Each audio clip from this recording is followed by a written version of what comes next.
Hello friend, শুভ সকাল। তো সকালবেলা দেখো আমাদের এখানটায় রৌদ্র উঠেছে আর বৃষ্টির পরে এই যে দেখো রামধনু দিয়েছে আকাশে।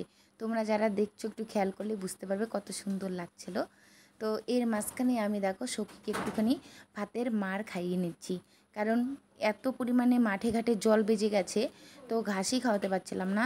তো এগুলো খাইয়ে পেট ভরে নিয়ে আমি কিন্তু চলে আসি কাকি বাড়িতে। আজকে কাকি বাড়িতে পুজো, মানে সত্যনারায়ণ পুজো, যেটাকে শনিদেবের পুজো আর নারায়ণ ঠাকুরের পুজো একসাথে হয়। তো সেই পুজোটাই আজকে আমিও করব। তাই জন্য ওদের বাড়িতে এসে দেখো কাজে লেগে পড়েছি। মানে ঠাকুরের আসন দেখে নাও, এখানে আসন কিন্তু আমি সাজিয়ে নিচ্ছি। তো কাকিমা বলছিল আমাকেই সাজাতে, তো সাজিয়ে নিচ্ছিলাম।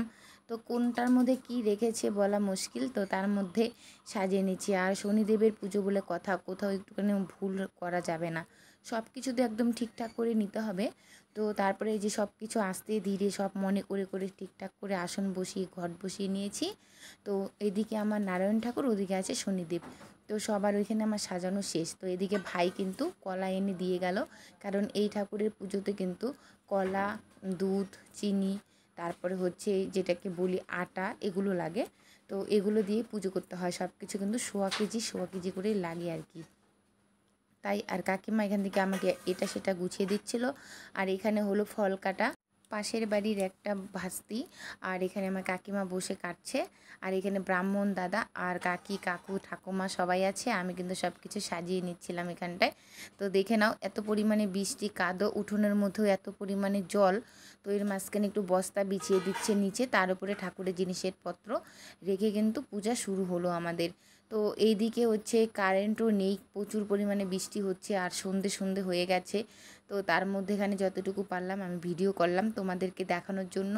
আর এখানে দেখো সবাই মিলে বসে আছে, আর আমার মা নিয়ে আসলো একটু ঠাকুরের জন্য ফল। তো সেই ফলটাকে আমি এখানে আবার দিয়ে পুজো কমপ্লিট হয়ে গেছে। এই যে দেখো অঞ্জলি দিচ্ছি সবাই মিলে। তো সবার আগে তো তোমরা জানোই শনিদেবের পুজো করতে হয়। শনিদেবের পুজো করে নিয়ে অঞ্জলি দিয়ে নিলাম।